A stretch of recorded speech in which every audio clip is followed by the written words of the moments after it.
Assalamu alaikum. Hello, Adabers. I'm Binish Ahmed, your host for AzaadiNow. Welcome to our live broadcast. Today, we discuss current events in Sheikh Jarrah and the ongoing Palestinian resistance, 73 years since the Nakba. With us, we have three strong Palestinian voices. I'd like to introduce you to Emilio Dabed, Nayrouz Abu Hatoum, and Mark Muhannad Ayyash. Emilio Dabed. Emilio is a Palestinian-Chilean lawyer and a political scientist with a specialization in constitutional matters, international law, and human rights. He's currently living in Toronto and writing a book on law and politics in Palestine.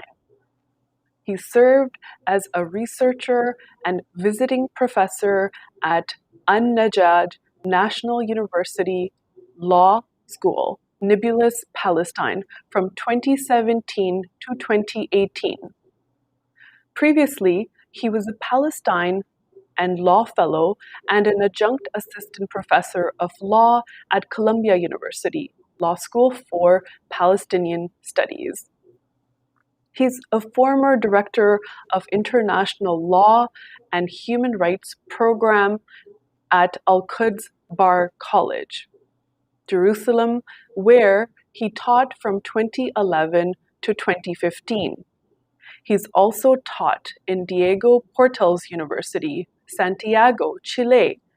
His latest research and publications look at the relations between law and political and social changes, subjectivity, and identity formation with a particular focus on the disciplinary powers of law and the discourse of human rights.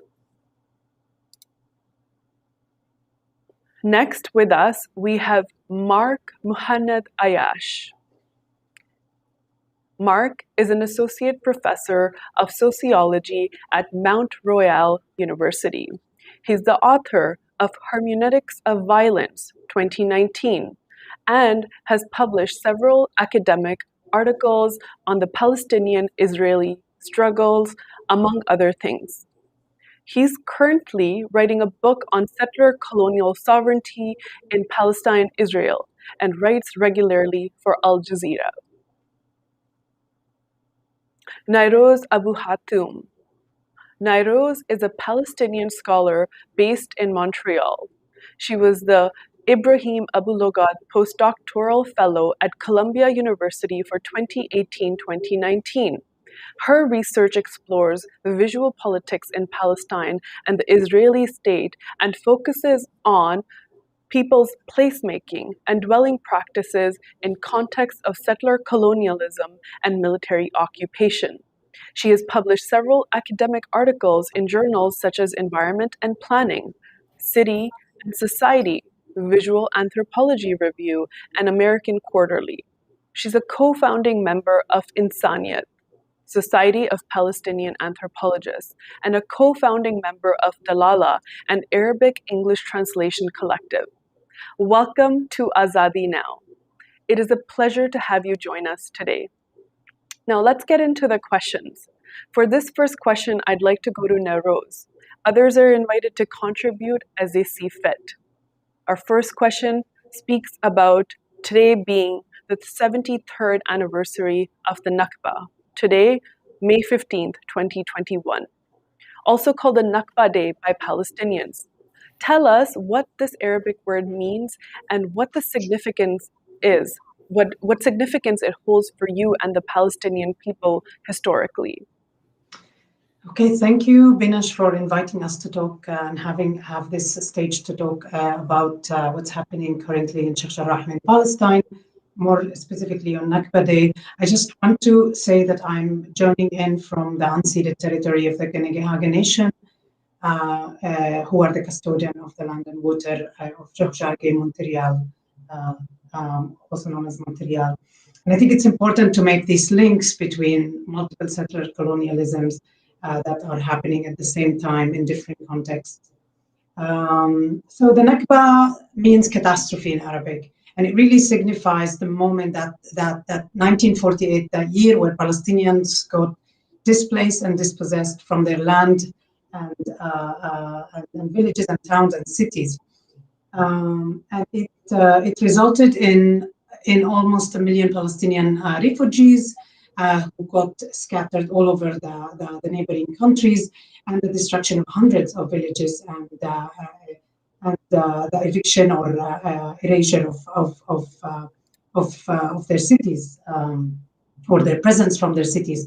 So it's a very important moment in Palestinian history, or even Palestinian temporality. Palestinians always refer to the Nakba in any recurring events. So today, it's not surprising to see Palestinians refer to what's happening today in Gaza, in Jerusalem, in the West Bank, inside 1948 villages and cities as the Nakba, as an ongoing Nakba. So that's it. Thank you. Did others want to add anything to that? Yeah, if I may, very quickly, and thank you, Banish, for having us on today. Nakba Day is a way for Palestinians to mark a specific day to remember and talk about and mourn the loss of their lands and the ethnic cleansing of Palestinians from their native lands.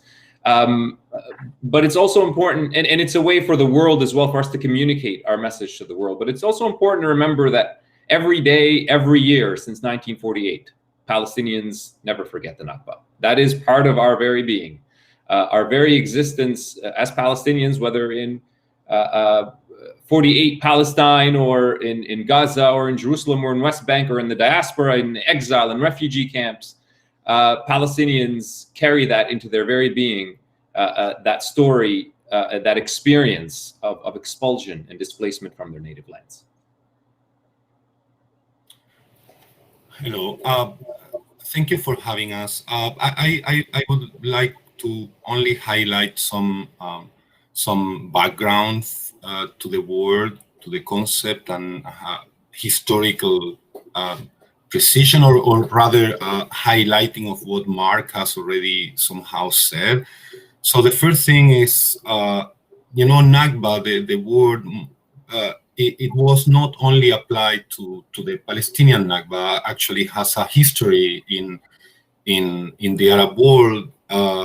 Actually, the concept of Nakba for the Palestinian case was coined by a Syrian intellectual, Constantine Zureik, in 1948, but it was already used in 1920s when Arabs referred to the Battle of Meizaloum in 1920s between the French army and the army of the Arab Revolt at the time. Arabs lost, were defeated, and that opened the road for the French army to Damascus in Syria.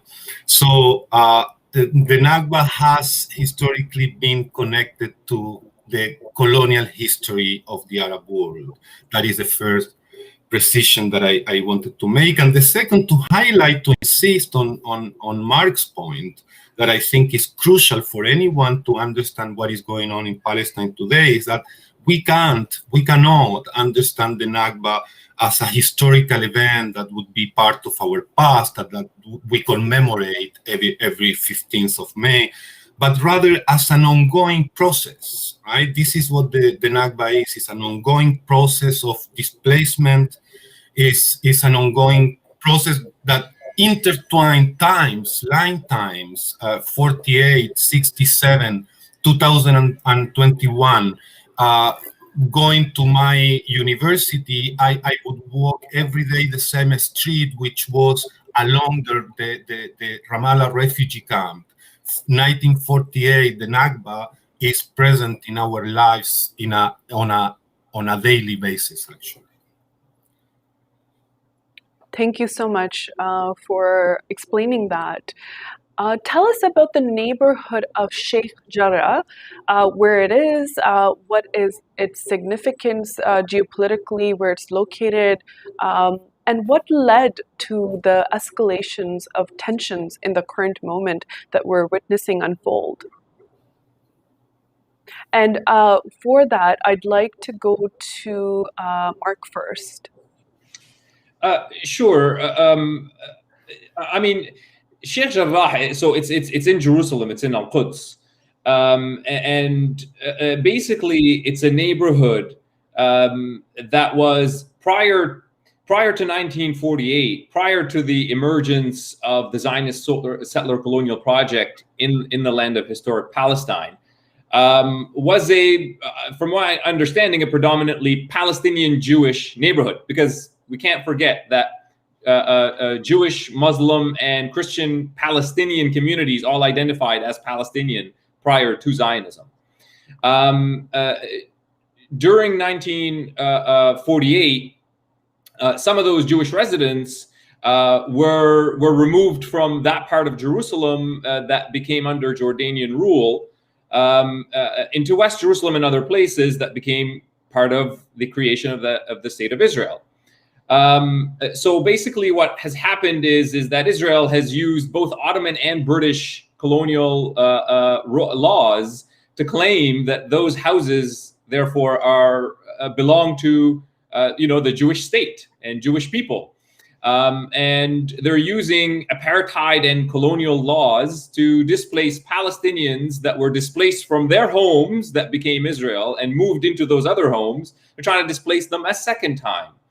And of course, there's no ability for Palestinians to use any Israeli law to claim the homes and the property that they lost and they were expelled from in 1948. So, these, Emilio can speak better to the legal aspects here, but these are not laws that are based in justice. These are laws that are based in might. This is your, typical, in my view, the old adage of right makes, or might makes right. And so what is happening in Sheikh Jarrah is a microcosm of that larger experience of the Nakba. It is a reaffirmation of the ongoing process of displacement of Palestinians from the land of historical Palestine, and this is why it became such a focal point of this latest moment of Palestinian uprisings. Thank you, Mark. Emilio, would you like to go next? Yes. Again, I would like to bring us back to history. I think it's important to keep in mind that this the current crisis and violence and everything else did not start in Sheikh Jarrah or yesterday or last week, but we are talking about a century of history.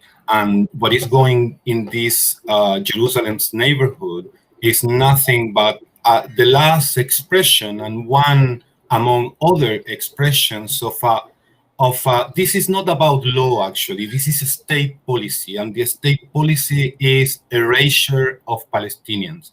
That started a long time ago, the first time that was somehow institutionalized, something that Zionists would say from the very beginning of the Zionist movement, that Palestinians did not exist, that it was a land without a people for a people without a land.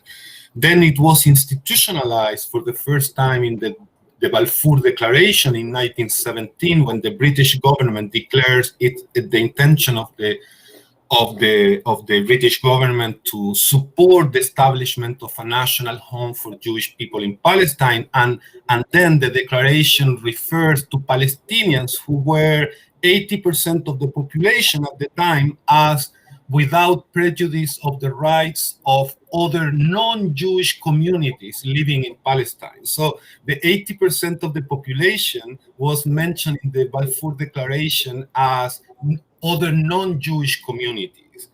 Then of course the myth was repeated and repeated again by Zionist leaders, Golda Meir among others, saying that Palestinians do not exist. But then it was again replicated, the same formula, when Palestinians were invited to the Madrid negotiation at the beginning of 90s. Palestinians could participate in the Madrid negotiations not as a Palestinians. They had to go there under a Jordanian delegation. They were prevented from existence. And finally, they have also been denied the capacity to produce a reliable historiography, right? And so Palestinians do not exist, and Palestinians cannot represent themselves. The proof of that is that, conclusions like the one reached by the Human Rights Watch report declaring that Israel was an apartheid state. Well, this is something that Palestinians have been saying for decades. Mm-hmm. And is only heard when international institutions on human rights, NGOs in the West say it. So again, what is going in Sheikh Jarrah is nothing but the last and one among other expressions of a state policy, which is total erasure of Palestinians. Thank you, Marco. Yes, Nayrouz. Yeah, if I can jump in, of course I agree that not only historically the whole concept of apartheid, Palestinians have been making these links, and only recently it's becoming more visible to maybe Western media. I think also the language of settler colonialism. You have people who were writing, Palestinian and other Arab intellectuals were writing in the 50s about and 60s. Kind of characterizing the Israeli state as a settler colonialism. Faiz Saigh, one of these names, and others. I also want to just come back to Jerusalem and say, because we're talking about Sheikh Jarrah, and of course, Mark and Emilio, you kind of contextualize this neighborhood in also larger context. I think also we have to focus on Jerusalem. Like Jerusalem has been also in the news in the past 4 or 5 years with the move of the U.S. Embassy to Jerusalem and whatnot. And I think it's important to look at the structure, the structure of policies that the municipality and the Israeli state have put in Jerusalem that actually produces so much of these injustices that we see. And it's one of these expressions, it's really Sheikh Jarrah. But you have other areas like Silwan, Kufar Aqab, and many other different neighborhoods that are experiencing so much discrimination. I just want to bring like 4 or 5 examples for the Center of Life policy, in which Palestinians in Jerusalem are basically, they were given documents that kind of identity document that doesn't give them any political rights or any travel rights. It's simply a way to count Palestinians in Jerusalem. Simply like for the Israeli state to count and survive Palestinians in Jerusalem, but they can lose this identity if they move out of Jerusalem, and then they can lose access to Jerusalem. So this is kind of one way in which the Israeli state, through Jerusalem municipality, is enforcing basically ethnic cleansing on a smaller scale through revoking of Jerusalemite identity cards. Also, we have the policy of house demolition that happens hand in hand with lack of infrastructure, lack of planning, lack of building in Palestinian neighborhoods. So when Palestinians end up building a house, forever waiting for the permit to arrive from the city, by that time the city forces them to demolish their own house or demolish their house. So since 2020 alone, we have 175 Palestinian homes were demolished in Jerusalem. And just quickly, the separation wall, the apartheid wall that was built in Jerusalem, it cut Jerusalem from all the neighboring cities, Abu Dis, Bethlehem, Ramallah, and others, of course, and cut Bethlehem, Ramallah, and Abu Dis from Jerusalem. And Jerusalem before 2000s was really the intellectual intellectual hub of many Palestinians, also NGOs and international offices and whatnot. And now Jerusalem is really cut, isolated. So I think it's also to put that kind of matrix of displacement and dispossession that the Israeli state enacts on in perspective in relationship to Jerusalem. Thank you, Nayrouz. If it's okay, I'll go to the next question.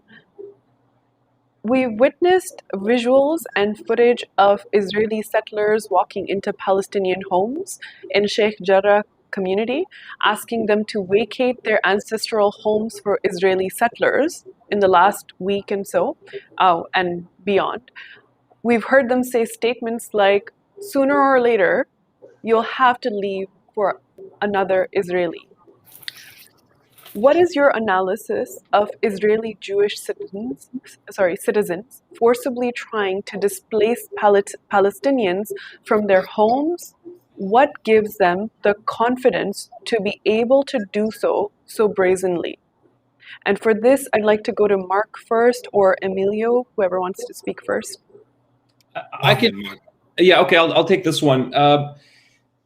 So there is this narrative that you hear within Israeli society and outside of it, that there is this big distinction between the right-wing extremist settlers and sort of the liberal Zionist Israeli sort of class or people or whatever you want to call it.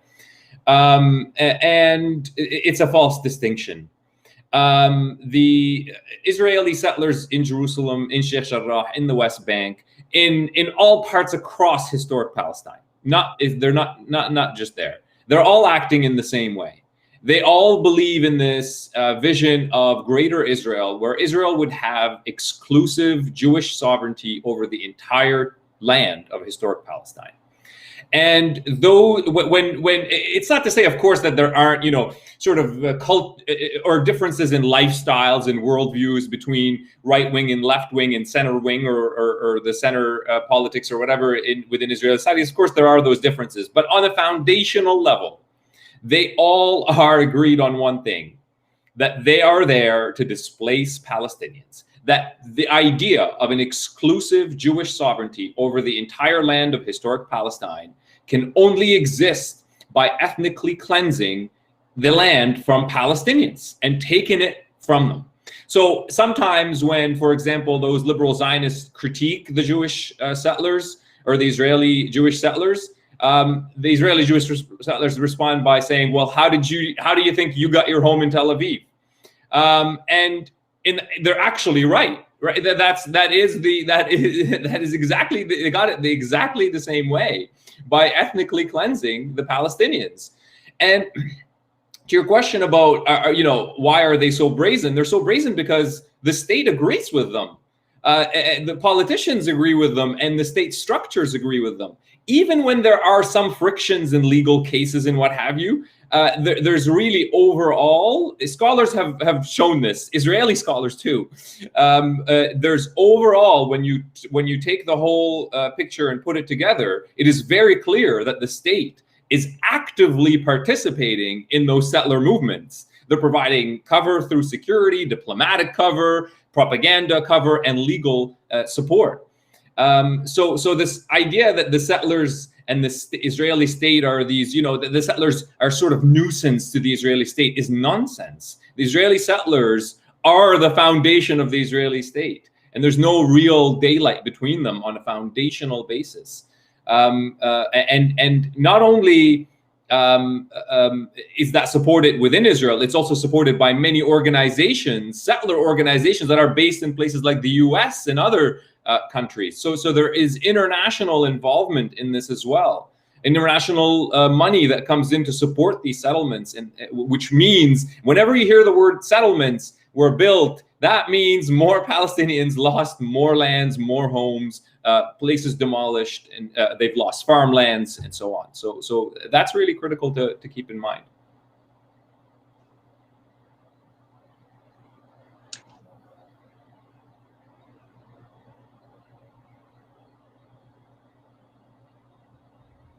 We can't hear you. Not sure if... Sorry, Binish. Yeah. Sorry about that. I wanted to check. I've read that the construction materials, to build more infrastructure or rebuild homes that are bombed, that is not allowed to enter Gaza. How long do you know? Do you know how long this has been going on for? As far as I know, since the blockade began, so for 15 or so years, Israel controls everything that goes into Gaza. It's not to say that construction material, like that, nothing ever enters, but they regulated and they. I mean, if we want to move on to that, we can talk a little bit more about the pure brutality that is the open air prison that has been created. Some have called it penal colony. Some have calling are calling it a sort of penal colony or I can't remember the scholarly name that I'm thinking about here, but regardless, it is one of the I think most brutal forms of domination and power that we have seen in the world. Israel controls everything that goes into Gaza. It controls everything that comes out of Gaza. Gaza has been sort of created to imprison Palestinians within a very small territory, and barely keeping them alive as a form of domination itself. Thank you, Mark. Yeah. Just being conscious of time, did others want to speak to this, or should I go to the next question? I mean, I wanted to speak more about the settlers, but maybe we can move to that later, whatever. I think let's go to the next question, and then we can kind of bring it in. So the next question I have for you is, can you describe the political landscape of Palestine today? Who represents the Palestinian people politically? What is the Palestinian leadership's response been to the recent developments of the Israeli aggression? And what is the leadership demanding? And for this, if we can go to Emilio first, and then others can chime in. Okay. Well, this is a great question, actually, because the Palestinian condition seems to be very often simplified in a way that I think is politically dangerous, presented as a sort of binary relation of Palestinians against Israel. Of course, Israel remains the main obstacle for Palestinian liberation, and is at the center of the Palestinian struggle. But Oslo agreements brought into Palestine new realities that we cannot continue ignoring. And this reality includes the Palestinian Authority and the leadership that was created and has dominated the Palestinian national movement since then. So what is the leadership that we have today? Let me speak first, because I think a distinction needs to be done between Fatah and Hamas. Let me start by the authority in the West Bank, which is officially recognized by the so-called international community as the Palestinian Authority. Well, this Palestinian Authority, this leadership, actually is part or is an element of the powers we are fighting against, actually. So the Palestinian Authority became an element of colonial administration. And that was very clear from the beginning. So, when Yitzhak Rabin, for example, went to the Knesset, to the Israeli parliament in 1994 to explain why he was signing the Oslo agreements, he did not refer to aspirations of peace or justice or anything like that. He said, I signed Oslo because they, Arabs, Palestinians, will do our job better than us. That was Rabin's explanation for the signature of Oslo. What did that mean? Well, basically that they conceived the Palestinian Authority as an instrument of colonialism, not as a nationalistic Palestinian expression. And basically this is what has transpired since Oslo. Arafat did it, but today, I think nobody has ever had the kind of political and security control on the West Bank that Abu Mazen has. And he has declared security coordination with Israel sacred, even if that supposes or means the crashing of Palestinian national aspirations. And therefore, I know that this is a very contentious thing, but I would call people to realize, to come to terms that the anti-colonial struggle, the Palestinian anti-colonial struggle includes the Palestinian Authority. Thank you, Emilio. Nayrouz, Mark, who wants to speak next? Mark, go ahead. Okay, I agree. I agree with Emilio, and I just wanted to say that there's so much talk about this reconciliation between Fatah and Hamas, as if that is the only way to unify the Palestinian people. And what we've seen on the streets in the last week is that the Palestinian people are actually unified, and it is Fatah and Hamas that are dividing them. It's not that they need to reconcile for the sake of uniting the Palestinian people. I think they need to get out of the way of the already existing unification of the Palestinian people. And Palestinian scholars have been extremely critical of the Palestinian Authority and of Oslo. Leading Palestinian scholars have called the PA as subcontractors of the settler colonial power. And that's exactly what that quote from Rabin wanted, and he got what he wanted. And so, it is critical to keep the focus on the authority of the collective we in the people, not the established Palestinian Authority that was created through these settler colonial mechanisms to ensure the continuation of settler colonial domination.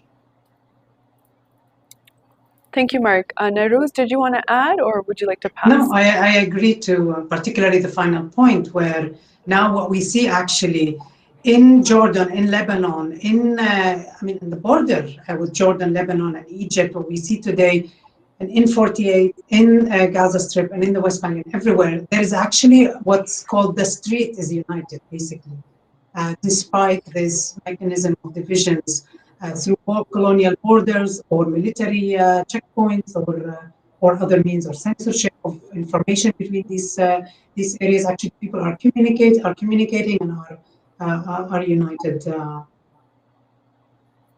Thank you. I would just like to add something. The most tragic proof of what we are saying here about the Palestinian leadership is that today, and this is something to keep in mind because we tend to focus on Israel, I think correctly, but we should open our eyes also to our own leadership, is that the Palestinian Authority today in the West Bank is repressing Palestinian demonstrations as brutally as Israel is doing. And they are using similar tactics because they have been trained together.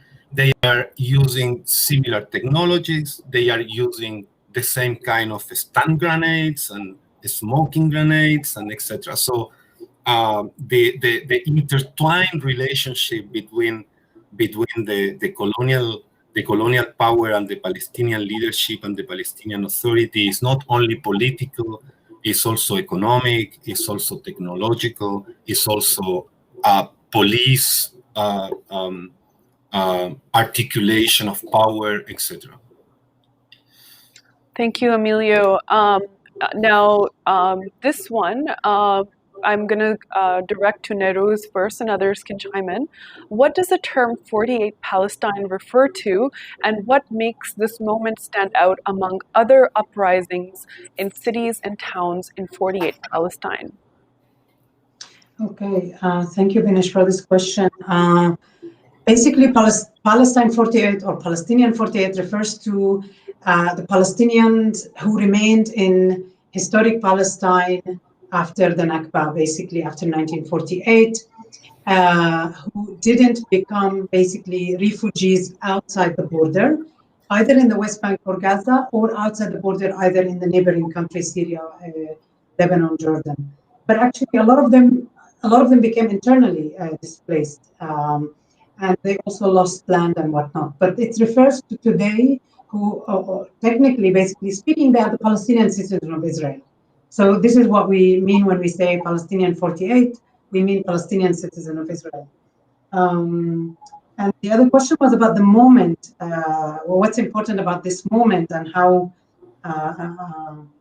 in relationship to the different protests in different cities and towns and villages inside historic Palestine or Palestine 48.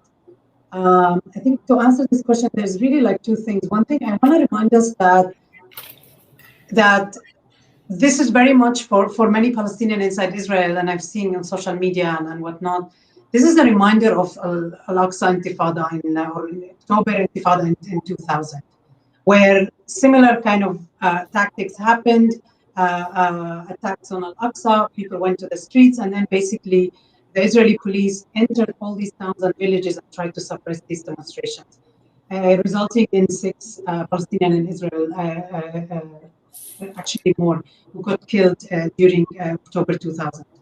So basically, what we see today is a unification of the voice of we refuse to be disconnected from what's happening to Jerusalem and what's happening to the Palestinian elsewhere in Gaza and in exile.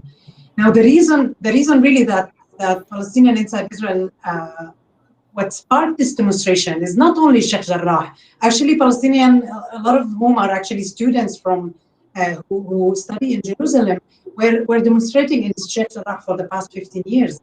But what really sparked is the attack on Al-Aqsa during Ramadan, with buses from the north coming from Palestinian 48 villages and towns, going to pray in Al-Aqsa. These buses were stopped at the doors of Jerusalem. They weren't able to access Al-Aqsa, plus the Israeli army invaded Al-Aqsa and through tear gas and whatnot.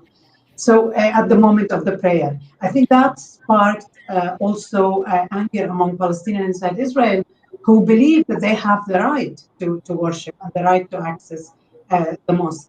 So that's basically why, and this is an important moment because every village, every city is seeing these kind of protests, and we can also talk about it a bit later, particularly in what's so-called mixed cities. These are Palestinian cities in 48 that the population of these cities were displaced, and it became majority Jewish, like Jaffa, Haifa, Led, Akka. We see there settler violence, and we see police violence, and we see protests of Palestinians in these areas. So I think that's important at this moment.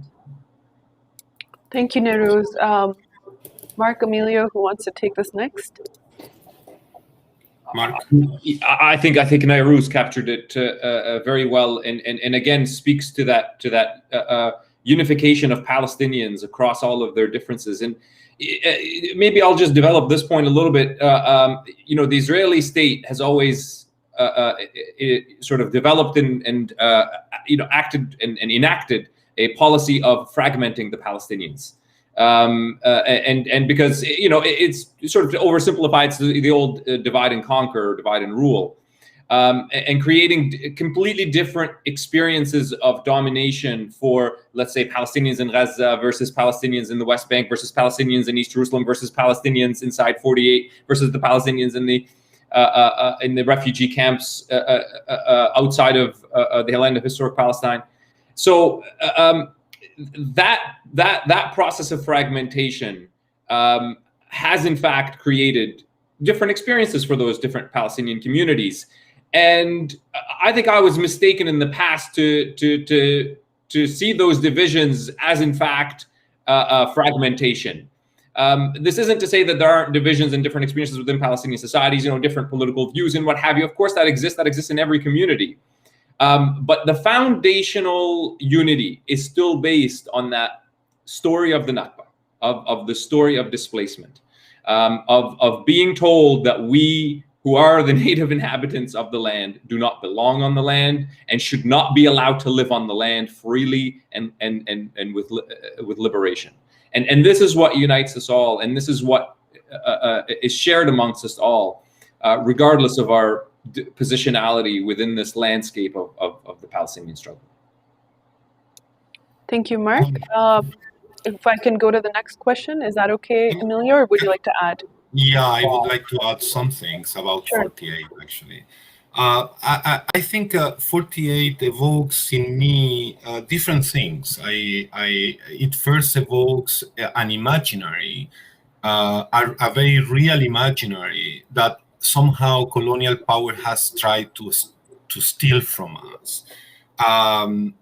Actually, going to Palestine 48, when I was living there, I would always be remembered of the words of Murid Barghouthi, who in his I Saw Ramallah, his book I Saw Ramallah, he speaks of 48 saying, this place where with my old stones you build your new houses. And this is exactly what you can observe in Palestine 48.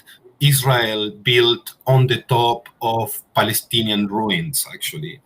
So the same Palestine 48, Galilee, and other places of which Darwish, the Palestinian poet, referred to in his title of his book of poems, Unfortunately, It Was Paradise. This is what 48 produces in Palestinian imaginary, and we should try to recover that and to consolidate that, because they have tried to steal these memories and this imaginary from us. The second thing that 48 evokes is the continuation of the Nakba. Let's not forget that Palestinians in 48 are subjected to the same kind of expropriation of land and separation of families and etc., etc. I would say to the horrors of scientifically articulated crimes, because this is what we are talking about, and we will come back to that when we speak about genocide, apartheid later, I imagine. But these are scientifically articulated crimes that are studied in terms of demography, geography, topology, topologies of domination, actually. And lastly, I would like to remember the situation that Palestinians in 48 are going through today, because they live in a state that hates them. And that the expressions of this, you can see it in the police forces supposedly restoring order in Palestinian cities in 48. And you see it in the examples that you were referring to before about settlers and Israeli people entering Palestinian houses and beating up people and attacking them in a country where, when you call the police, the first thing that the police asks you is whether you are Jewish or Arab, and on that it will depend the response. So basically, Palestinians in 48 today are alone. Thank you, Emilio. My next question is, what are some myths in the mainstream media about the current crisis? For example, how can we understand the myth of eviction and land ownership in Palestine? And I'm just going to remind us to be conscientious of time. We do have more than half a set of questions to go, so if we could just be more brief in our remarks. If you want, I can go first. I think the problem with the language of eviction, it kind of neutralizes and normalizes this what's happening in Sheikh Jarrah, for example. You know, it's a real estate dispute. It's not actually ethnic cleansing and displacement, even though that is the framing of ethnic cleansing and displacement and dispossession. And as I said, it's happening all over historic Palestine. For example, in Area C, so-called Area C, there is mass evictions of particularly small Bedouin communities. In the Nakba, you have villages, Al-Araqib, Al-Hiran, and other villages that are facing so-called unrecognized villages inside, basically, inside Israel, that are being displaced, demolished continuously for 80, 60, 70, 100 times. And then you have, for example, in Jaffa, Akka, Haifa, you have in so-called big cities, you have Palestinians who still have the taboo, who still have the deeds of their homes, but they are unable to reclaim these deeds, and they remain as absent property, even though the owners of these buildings are actually present. They're not absent. So you have different mechanisms that are taking place concurrently at the same time in different ways to Judaize, for example, the Galilee or the Nakba, to evict Palestinians as much as possible, push them to immigrate, push them outside. And then you, for example, have different policies, particularly since 2000. Since 2000, we have the Israeli parliament has been only going more right-wing and right-wing. You have all these different set of laws that were accepted. For example, banning or criminalizing family reunification between Palestinians in 48 and in the occupied Palestinian territory, West Bank and Gaza.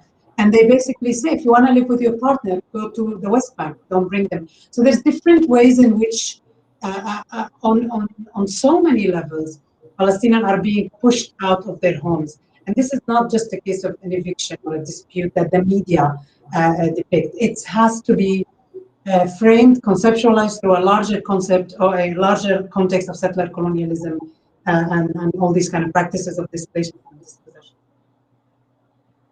Thank you, Nayrouz. I'd like to just very quickly. I'll be very quick on this, but the kind of language that conceals what is actually happening. We can spend an hour just going through the list. It's so long. But just a quick example: the idea of clashes, flare-ups, cycles of violence. What the biggest thing that conceals is that it gives the impression that there is a fixed status quo, and then every once in a while, from that unchanging position of Palestine, nobody calls it Palestine, they'll call Palestinians and Israel, they just get into a fight every once in a while, and then things will calm down and we'll just go back to what it used to be. But that is entirely misleading, because the process of displacement and ethnic cleansing is actually actively ongoing. And these moments sometimes actually just make those things faster.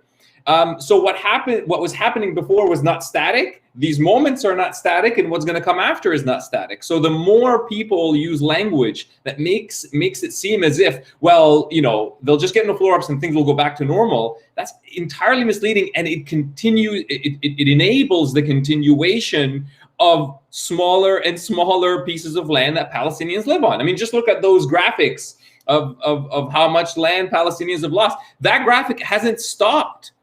We haven't seen the last one. The last one, if things continue on this path, you're not going to see any colors for Palestinian territories. That's what we're heading into. Thank you, Mark. I'm going to direct the next question to Emilio first. This is a question on the legal matters. Can you describe the legal position of Israel in relation to occupied Palestinian territories under international law? How does what they're doing with policing and militarized actions against Palestinians exist in relation to international law governing relations between nation-state actors? Okay. Well, actually, the position of Israel regarding the Palestinian territories, I mean the West Bank and Gaza, has gone through changes. Actually, historically speaking, today Israel does not recognize the Palestinian territories as occupied territories. This is the current position.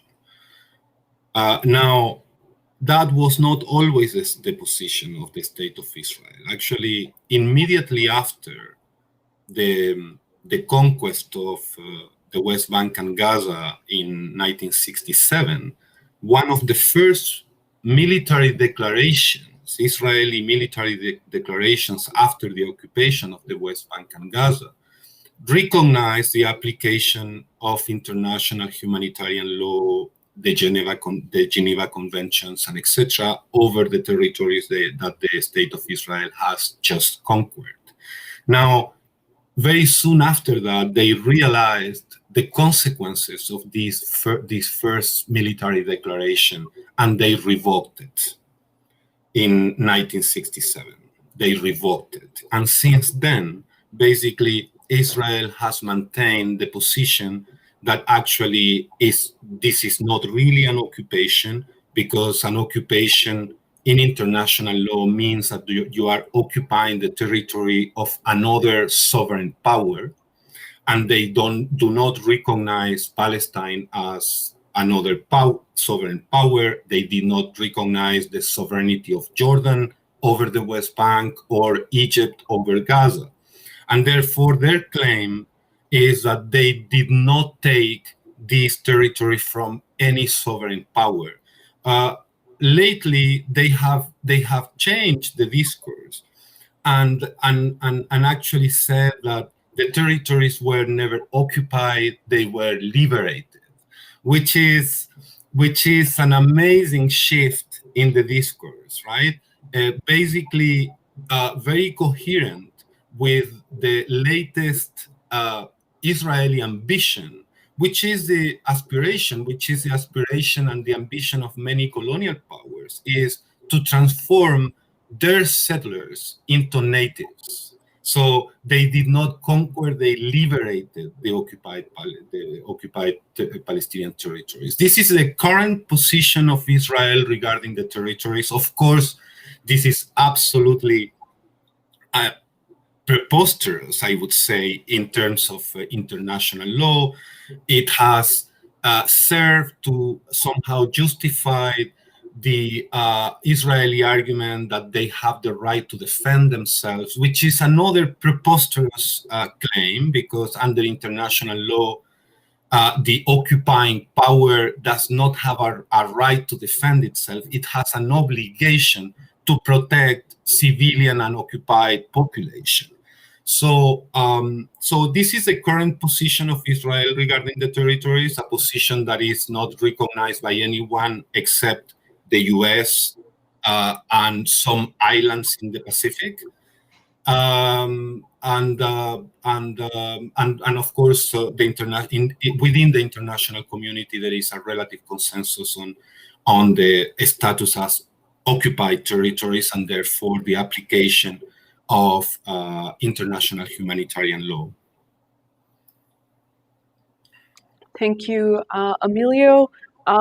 My next question is kind of in the similar realm, but I'm going to give an opportunity to Mark and Nayrouz if you'd like to say a few words about this. If not, okay, we can go to the next question. The next question is, and this might be good for Emilio to start on first. How does Israel get away with violating Palestinian sovereignty and jurisdiction? I know you've spoken to this a little bit, but if you could expand on it. Why has the UN and the nation-state actors not intervened in the Israeli government's violation of international law? What will it take to stop this pattern from the local to the global movement, the resistance movement, to get involved and prevent further? Thank you. Well, I will try to be short to give a space to Mark and Nayrouz also. I would say, look, why international law and international institutions have been unable to advance any kind of solution. I would say first that they are not interested. They are not interested in a just solution. They have never been interested in a just solution. They are not trying to resolve the conflict. They are trying to administer the conflict. And I think we should be clear about that. Despite all the limitations of international law that I am aware of, and I think we should be careful when resorting to international law, because international law has its own traps, right? But let's not blame the international law text alone, because here there are relations of power and dynamics of power at play that can also explain why the international community has not been able to do so. It's basically because they are not interested in that. They support the Israeli colonial project, and they pay lip service to their obligations to uphold international law. I would say, to finish, that how do you explain that in international forums like the UN, for example, these things cannot be overcome? This unwillingness of superpowers to advance any meaningful solution. How is that in the international forum that can happen without any problem? Well, we need to remember that international law has a very colonial background and history. And that in international law, these colonial power dynamics are reflected in the very functioning of the international legal system, the UN, etc.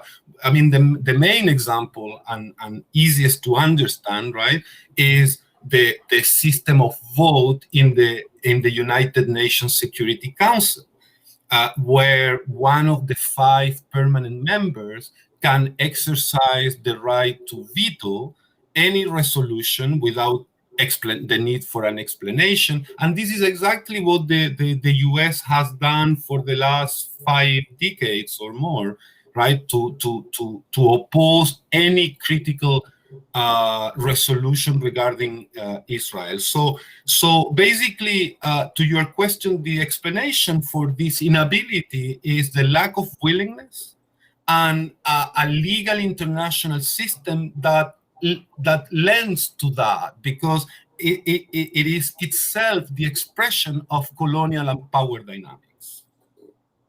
Thank you, Emilio.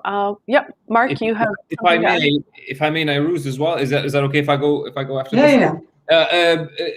Just to kind of echo what Emilio said, and to also add from.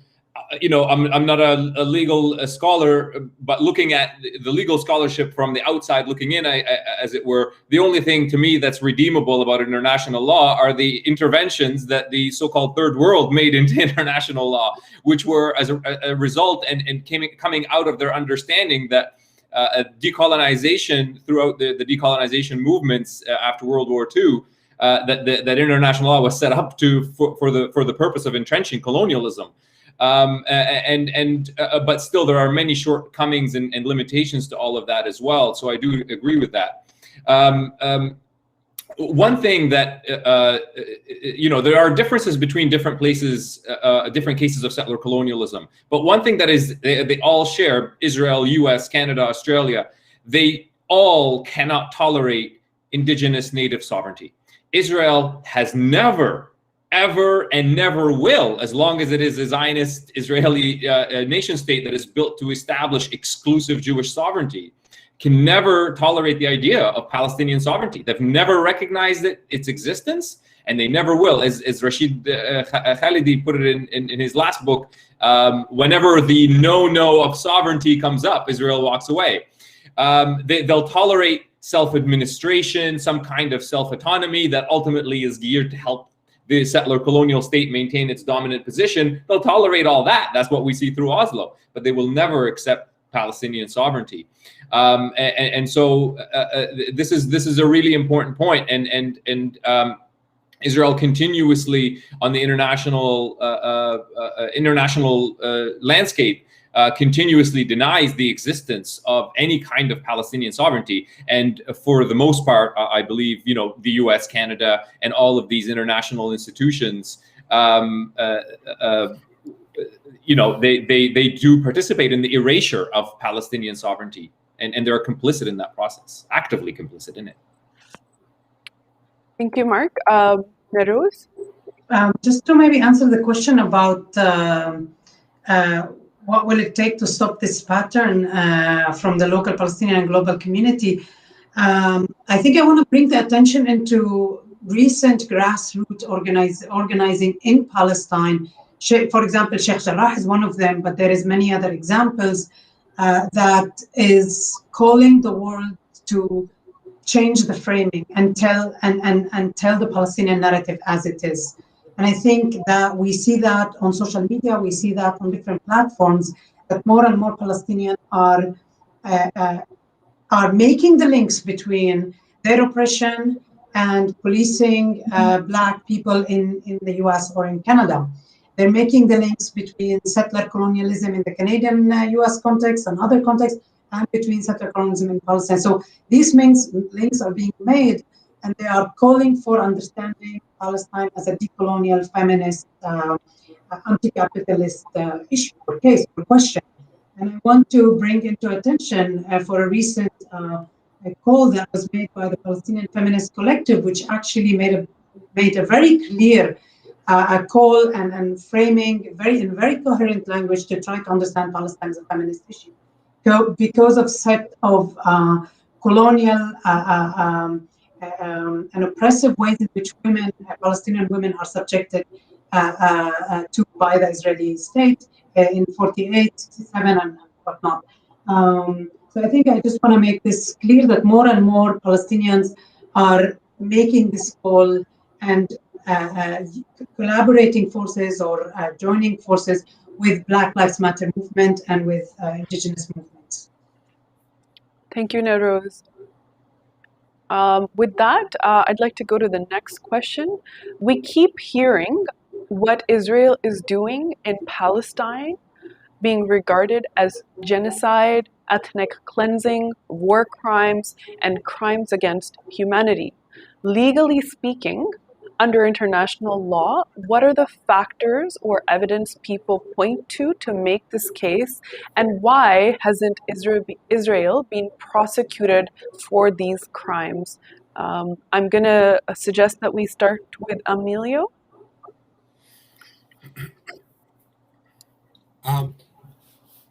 I would like to say first, even though I'm a legal scholar, that I would call people to precaution with the obsession, I would say, of translating the Palestinian condition into legal language.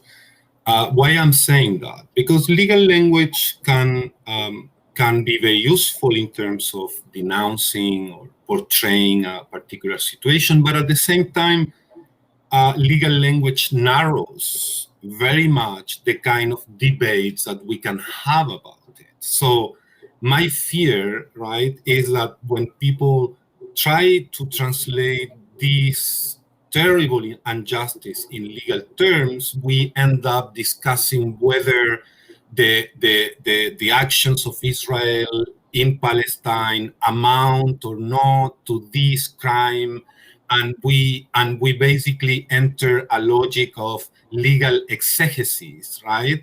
That somehow alienates a great deal of audience from the debate, gives the forefront of the struggle to technicians like such as me, like lawyers, right? That discuss technical issues that somehow veil a more wider debate on power, politics, and justice. Having said that, well, there is no doubt that one can interpret and one can read what is going on there, the actions of the Israeli army and the Israeli government as constituting crimes against humanity, war crimes, and other kind of international crimes.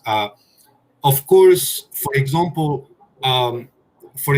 genocide that was defined not for the first time, but lately in the Rome Statute, is basically defined as any act of killing or serious bodily or mental damage, or deliberately imposing or inflicting on a group conditions of life that somehow calculated to bring about the destruction of the other group, etc. So basically, a genocide is any of these acts carried out with the intention of destroying in whole or in part another national or ethnic group.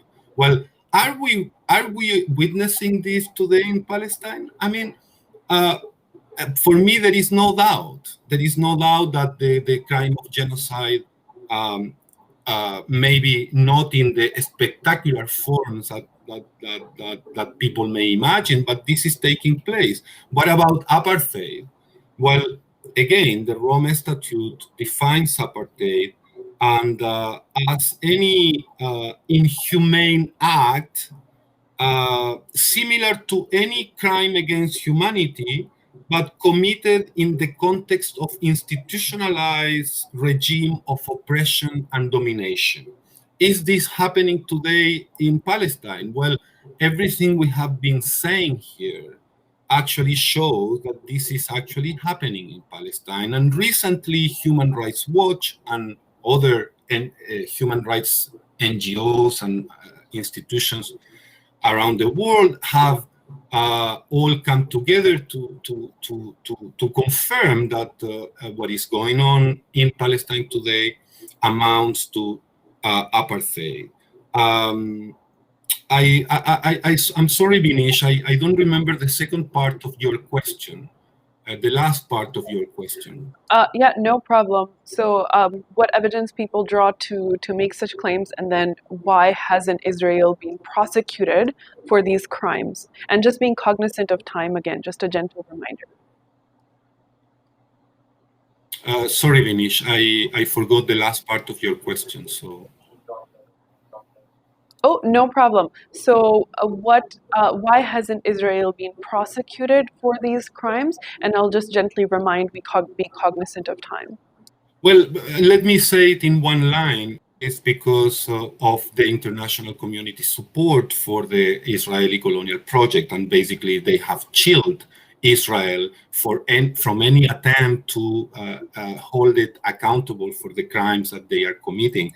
The last episode in this saga was the opening of an investigation by the International Criminal Court regarding Israel-Palestine, and the reaction of the international community, basically European countries and in North America, threatening the International Criminal Court with sanctions. Actually, Trump materialized sanctions against the ICC.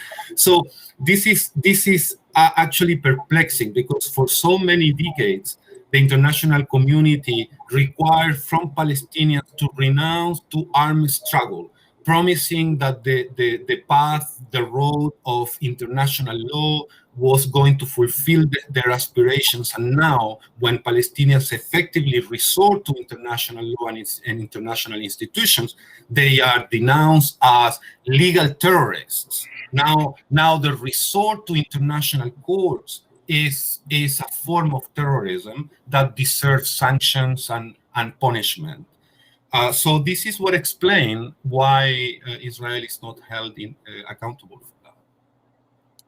Thank you, Emilio. Mark, Nayrouz, unless you have more to add, I can go to the next question. Would you like to add? Just very quickly. Sure, thank you. Like I said before, might makes right. And don't ever equate the law with justice. They're not the same thing. Sometimes they can intersect, but law cannot actually capture justice. And then most of the times, when laws like this are enacted, actually they reveal the injustice of the situation, and this is exactly what we're seeing here today. Thank you. The next question I have is, what are some common ways the Israeli state has maligned the Palestinian liberation movement? How can the Palestinian people and their allies fight such defamation? And we'll go to maybe Nayrouz first for this one. I'm going to be brief. I think I spoke kind of a little bit to the second part of the question earlier, but I think you know, I was living in Jerusalem in 2000, and you know, we were fighting or protesting house demolition and police brutality, taxation of different, you know, imposing taxes of people who are selling, you know, old women who are selling mint in the old city. So that was kind of one of the things I was preoccupied with. And then the wall was constructed in 2003, and then all of a sudden we are now fighting the wall. And then something else happened. So I think there was this feeling that the way in which, like, it's almost like we can't keep up with the different fronts that we are trying to resist. So now the wall, tomorrow the settlement, then another eviction. And so there is some kind of a kind of like a carrying exhaustion that takes place. Or prolonged exhaustion. So I think that's one way to do it, is to kind of fragment the Palestinian unity through kind of hitting them in different ways. So Gaza with bombardment, Nabi Saleh with settlements and land grab, this other village with Bil'ain with the wall. And then you have different committees that are really preoccupied with this one case. They just want to get rid of the wall at the moment because that's survival. Or they just want to make sure that they have access to the road that leads to the hospital. That's a survival. So there is all these ways in which it can also fragment kind of an imagination of a larger liberation or a future liberation to come through bogging really like the everyday with these different forms of oppression. So I think that's one way the fragmentation takes place.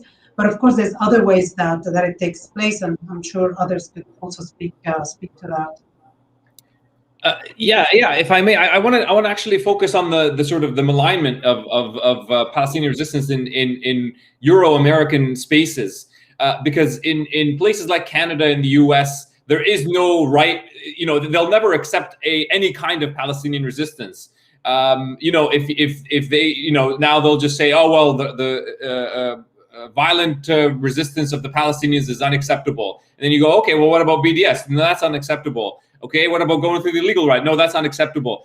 There's no genuine debate here. All of these talking points that you hear against all forms of Palestinian resistance, which are so numerous, you know, again, we could do an hour on the different kinds of resistances that Palestinians have undertaken. By the way, I'm not here to valorize unarmed resistance, but the majority of it is unarmed resistance.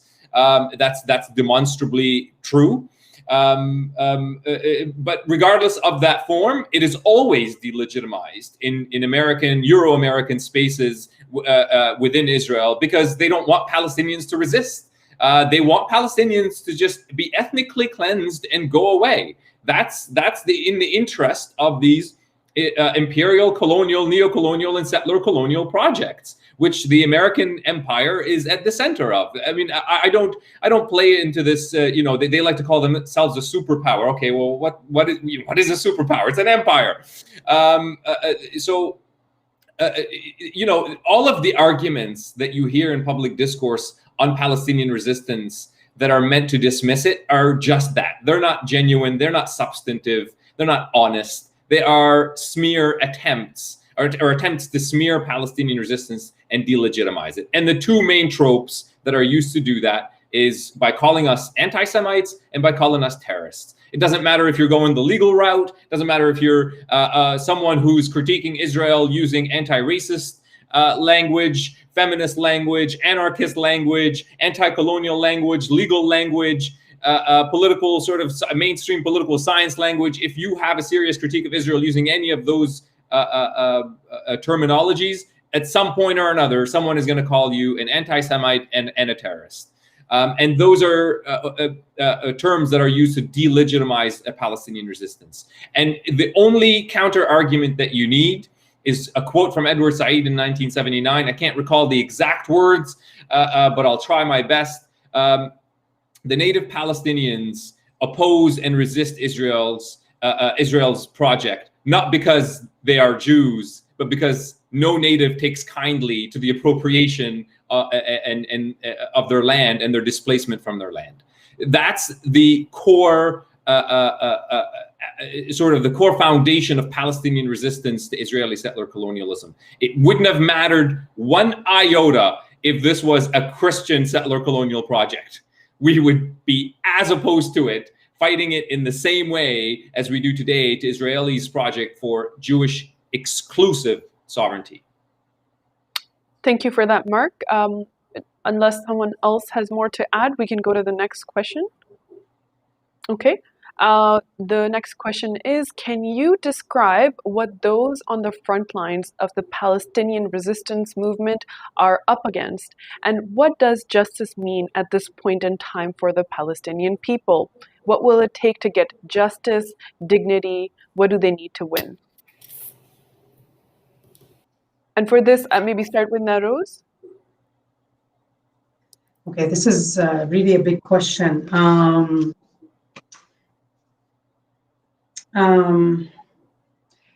I do think that I'll start with the question of justice. I do think that the just solution or a just reality is that in which Palestinians are able to return to Palestine, to live in Palestine, in a state, in one state in which that state respects refugee rights, respects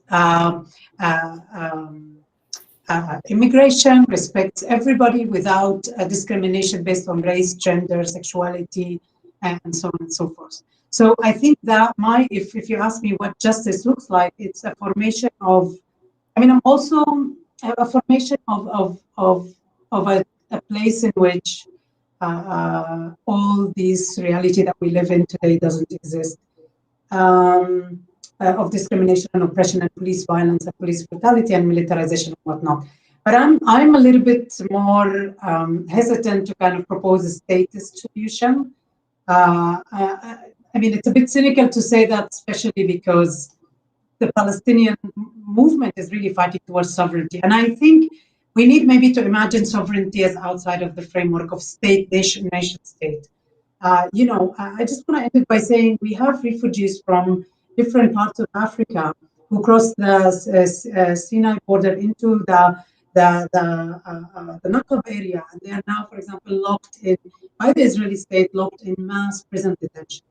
In my future imagination of Palestine, I don't want these detention centers to exist, for example. I don't want borders to exist.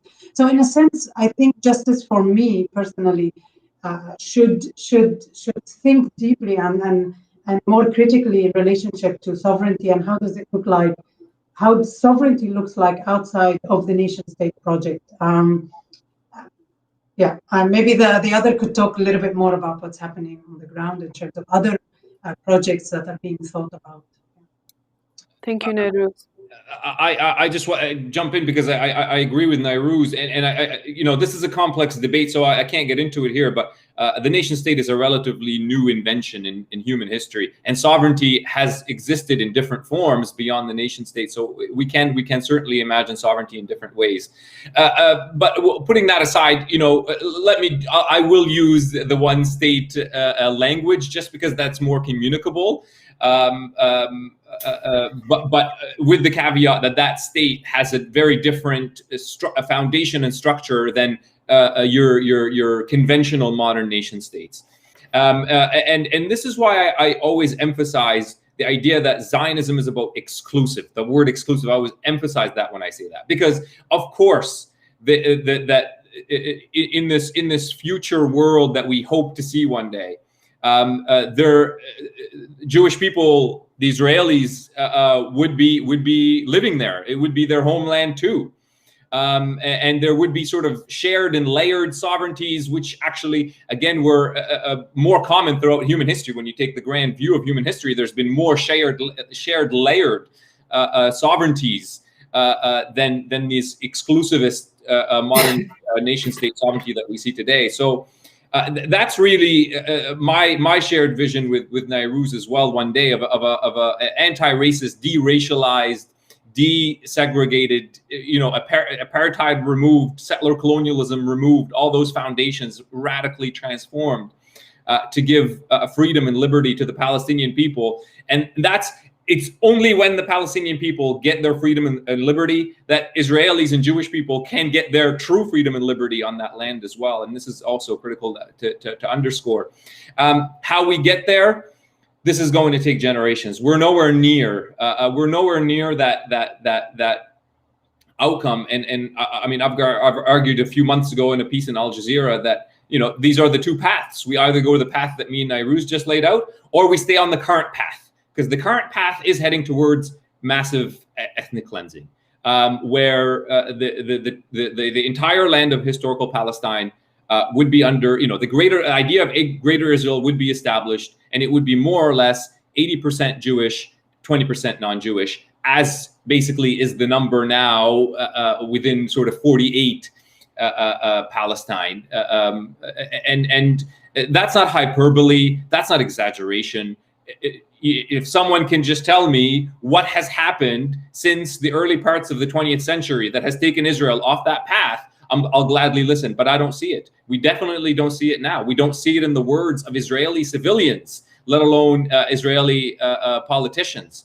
And we don't see the world doing anything to stop it. And I'm not saying this is going to happen in these next few weeks. I don't know what conditions are going to be like for that to happen. But mass ethnic cleansing does happen all the time.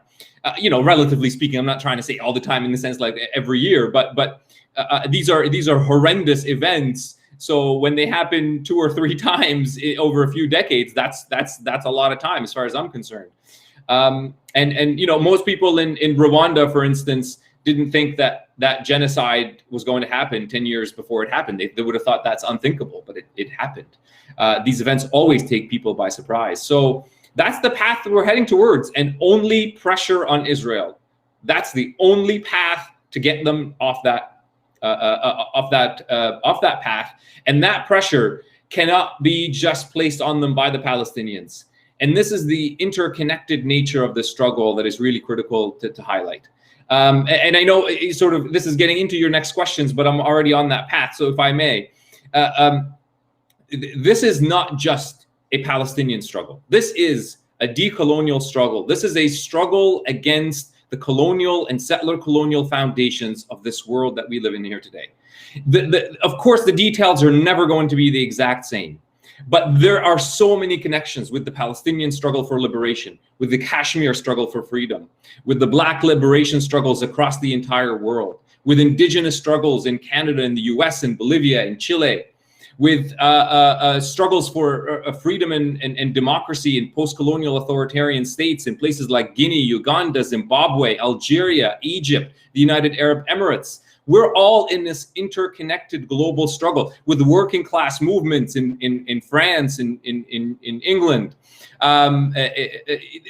We are interconnected as ordinary people who are being crushed by the weight of this unequal colonial world that has been built over the last 300, 400, 500 years. And the Palestinian story for liberation is the story of all of these people's liberation from their respective systems of domination. And so we do need a global collective effort, global pressure. We all need to put pressure in our respective spaces on those in power to make them change. And that is the only way that change will come about. Change will never come from the powerful. It never has in history, and it never will in the future. Thank you for that passionate response, Mark. Now, I have a couple of questions left. Just in the interest of time, what I'm going to do is I'm going to present one question that I did want to get into, and then there are 2 others that I'll ask. So we'll extend the time for about 5 minutes after 12:30. But this one is just a set of questions that speak to some tactics that the settler colonial Israeli regime has had. So how do the tactics of the Israeli attacks on Gaza today differ from the ones historically? For example, what are some common ways the Israeli state damages or destroys the unity or solidarity within the Palestinian resistance movement? So that's one. And then another question I have within this set of questions is, how does the Israeli state divide the, how can this be responded to effectively? Should we go to Nayrouz first for this one? I'll pass. Okay. Emilio, do you want to go? Mark, go ahead. Earlier I miserably failed to articulate anything about Gaza because it is quite painful. It is really difficult to talk about the utter brutality, and this isn't new. I mean, people in Gaza on the ground are communicating and telling all of us this is worse than all of the other onslaughts combined. So yes, I mean, I'm not going to obviously deny that reality, that it is even worse and more intense this time. But it was always horrific to me. I mean, we're getting into gradations of horror and unspeakable suffering at this point.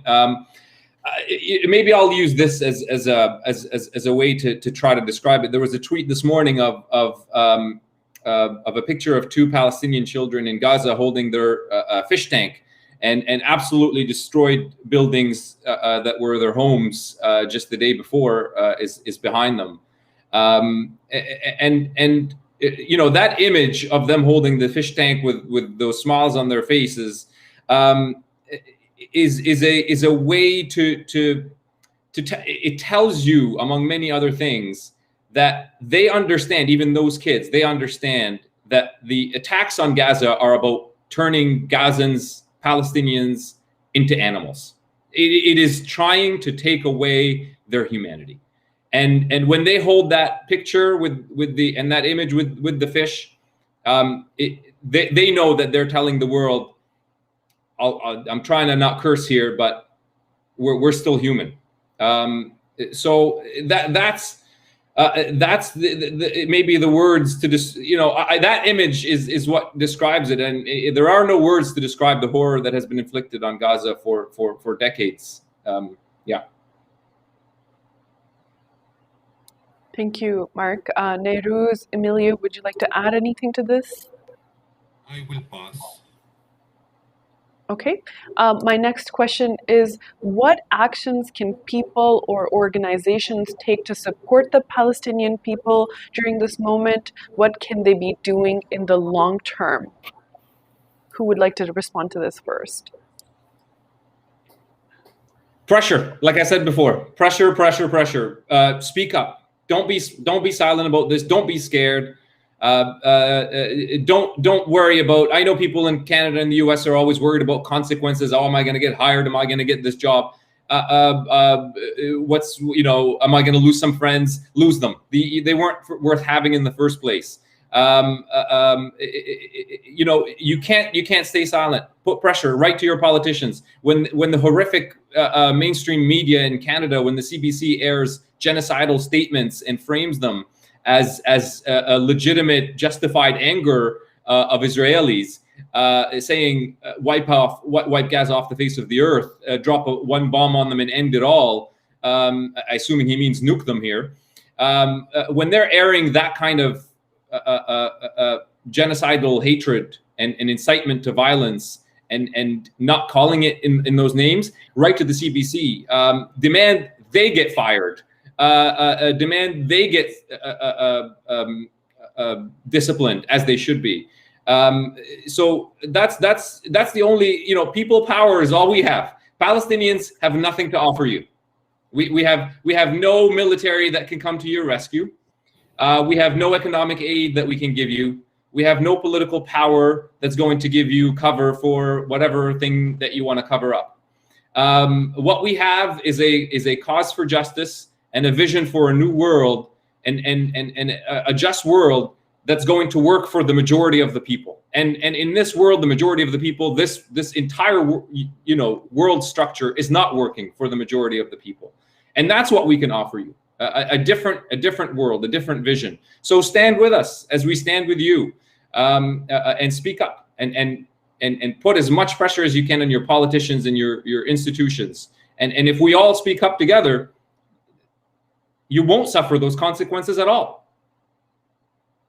Thank you for that passionate response, Mark.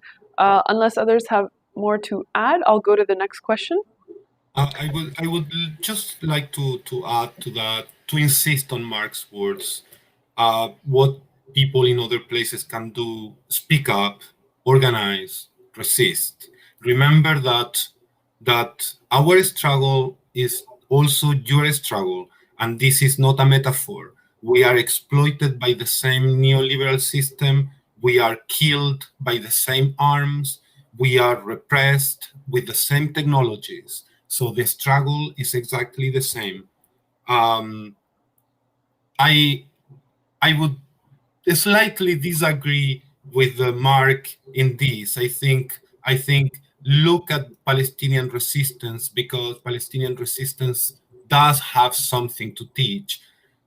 We don't have things to give, but we have things to teach. And when I see people in Palestine, I feel so proud, because as a Palestinian poet says, we are constantly teaching people how to live with dignity. And this, I think, is a great lesson. And I totally agree with that. I'm sorry if I gave the impression that I wasn't saying that. Yes. I think I just want to add, or finish on one this question with one another point. I think reframing is important. We kind of, not as a reactionary tactic, but we need to understand Palestine as a decolonial issue, as a feminist issue, as a anti-racist issue. Exactly because all these things are globally connected, historically connected. We cannot see it as just this kind of exceptional case out of nowhere. It's connected to all these other issues that are happening globally. And I think theoretically, as educators, as academic, we need to make sure that these framing are being clear and are being taught to our students and to the community, and to those who are asking us, tell us what is Palestine is about. That then we can have these two lines to explain that Palestine is a feminist issue, is a decolonial issue, is an indigenous issue. It's connected to larger issues. Thank you so much for these responses. This is the last question. What is the role of internationalism in this time, and what are some inspiring examples? How do we build on global solidarity? And Mark, you've spoken to this a little bit. Who wants to speak next on this? And then Mark, you can add more if you like. Could we go to Nayrouz first? I think we kind of touched on it, no? I'm happy to pass. Sorry. Okay, no, Emilio, you go. Thank you. I would say, I would make a call, because we are today not only involved in military wars, but we are also involved in a media and language warfare. So I would say uphold, insist, legitimize internationalism, because this is the way we have been doing politics and emancipatory politics for centuries, and this is the way forward. Why I'm saying that? Because internationalism lately has been absolutely criminalized in a sort of so people going to other places to fight, or fighting from their own places for other causes, are being called rioters or illegitimate, or just troublemakers, that they are fighting for something that they don't even know. Well, internationalism historically was celebrated, right? I mean, all the same powers that are telling us today, mind your own business, don't get involved in this or this other struggle. Actually, they were all over the world fighting their own battles. Remember the Spanish Civil War, for example, where the entire world actually was involved in a civil war. And the same people who are telling us not to do that today and criminalizing international solidarity, they have, of course, had the privilege of exercising it. So the importance of international solidarity cannot be overestimated, actually. Thank you. I see that Mark's dropped out, but I think he may have wanted to add a bit. Okay, great. Mark, did you want to add anything to this question before we conclude? Sorry, yeah, sure. It was just lost Emilio at the end there. Yes, and I just want to underscore as well, the Palestinian struggle, this is not that new that it has these international connections. Palestinian struggle was very much connected with the decolonial struggles in the 1960s and 70s and 80s. Algerians still fly the Palestinian flags at all their rallies, and they you know, there's a huge connection there in their anti-colonial struggle with the Palestinian struggle. There's many connections with Black liberation struggles in the U.S. going back into the 1970s, at least, if not before that. So you know, these connections are not that new, but yes, we need to reinvigorate them and reimagine them, and there's still a lot of work to be done on the grassroots ground level in terms of, you know, connecting these solidarities. In part, that's what BDS, the Boycott, Divestment, Sanctions movement in Palestine, is trying to do, is to create that international solidarity, to give people easy ways that they can participate in the Palestinian struggle, in that process of putting pressure. And, you know, in the history of movements, and I am a scholar of social movements, you always find the most effective way for change is when people on the ground engage in economic pressure on on powerful elites. You know, people cite South Africa for many good reasons, but I find a lot more connections with the Bolivian case, where indigenous movements took down that colonial government and created an indigenous government. And they did it through massive boycott. I mean, they brought the economy to a halt. When you stop an economy, the powerful are not that far off from losing their power and losing their grip. So these kinds of actions, I know the workers in Livorno in Italy are refusing to unload Jewish goods, I believe, from the ships.